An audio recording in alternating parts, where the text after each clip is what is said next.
Apollo अंतरिक्ष यान वह अद्भुत मशीन थी जिसने अंतरिक्ष यात्रियों को चांद पर चलने की अनुमति दी थी। यह 3 भागों में विभाजित था: कमांड मॉड्यूल, सर्विस मॉड्यूल और लूनर मॉड्यूल। बाद में हम प्रत्येक मॉड्यूल के कार्यों के बारे में बात करेंगे, पर पहले उस प्रक्षेपण यान के बारे में बात करते हैं जो हमें कक्षा में पहुंचाता है, सैटर्न पंचम रॉकेट। प्रत्येक मिशन केप कैनावेरल, फ्लोरिडा से प्रक्षेपित हुआ था। मिशन कंट्रोल ह्यूस्टन, टेक्सास में था। सैटर्न पंचम रॉकेट 300 सिस्टरॉन फीट ऊंचा था। अच्छे आकार की तुलना के लिए यहां एक व्यक्ति का आकार है और यहां बोइंग 747 का आकार है। सैटर्न पंचम को 3 चरणों में बांटा गया था। प्रत्येक चरण को तकनीकी नाम से पुकारा जाता था। पहले चरण SIC कहा जाता था और इसमें 5 F1 इंजन लगे होते थे।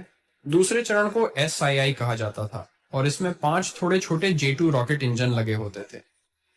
तीसरे चरण को SIVB कहा जाता था और इसमें केवल एक J2 इंजन था।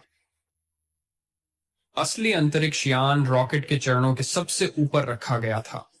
यहां है चंद्र मॉड्यूल, जो वास्तव में चांद पर उतरता था। प्रक्षेपण के दौरान इसे 4 पैनलों द्वारा सुरक्षित किया गया था, जिसे अंतरिक्ष यान चंद्र मॉड्यूल एडेप्टर के नाम से जाना जाता है। सर्विस मॉड्यूल में चंद्र कक्षा में प्रवेश और निकास के लिए आवश्यक इंजन, ईंधन कोशिकाएं और अन्य विद्युत घटक थे।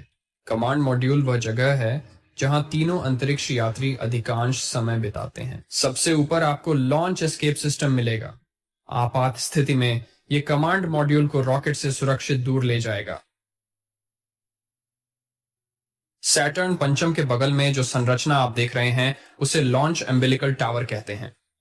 वहां 9 सेवा बाहें हैं जो सैटर्न पंचम तक पहुंच प्रदान करती हैं। प्रक्षेपण के दिन तीनों अंतरिक्ष यात्री एक लिफ्ट का उपयोग करके ऊपरी सेवा बाह तक जाते हैं। फ्लाइट रूम उनके कमांड मॉड्यूल में प्रवेश करने की जगह है। प्रक्षेपण से पहले 4 सेवा बाहों को हटा दिया जाता है। सैटर्न पंचम जमीन छोड़ने से पहला चरण 8 सेकंड पहले प्रज्वलित होता है। सैटर्न पंचम के उठने के साथ ही बाकी 5 सेवा बाहें तेजी से घूमकर रास्ते से हट जाती हैं। रॉकेट को पूरी तरह से टावर को साफ करने में लगभग 12 सेकंड लगते हैं।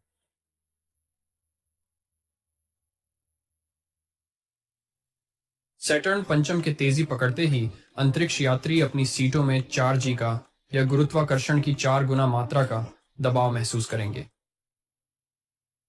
पहला चरण 2 मिनट 42 सेकंड पर बंद हो जाता है, लगभग 46 मील की ऊंचाई।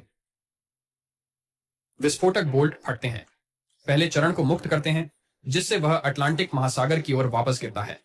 उसके तुरंत बाद हम वायुमंडल में इतनी ऊंचाई पर हैं कि लॉन्च एस्केप सिस्टम की जरूरत नहीं है।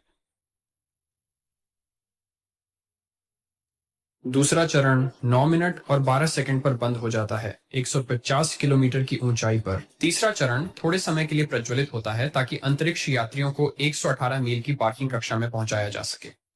हम पार्किंग कक्षा के बारे में अगले वीडियो में और बात करेंगे। ये 11 मिनट और 39 सेकंड पर बंद हो जाता है, पर अभी अलग नहीं होता। मिशन का सबसे कठिन हिस्सा खत्म हो गया है, पर साहसिक कार्य जारी है। कृपया चांद की ओर हमारी यात्रा जारी रखने के लिए मेरे साथ दूसरे भाग में जुड़ें।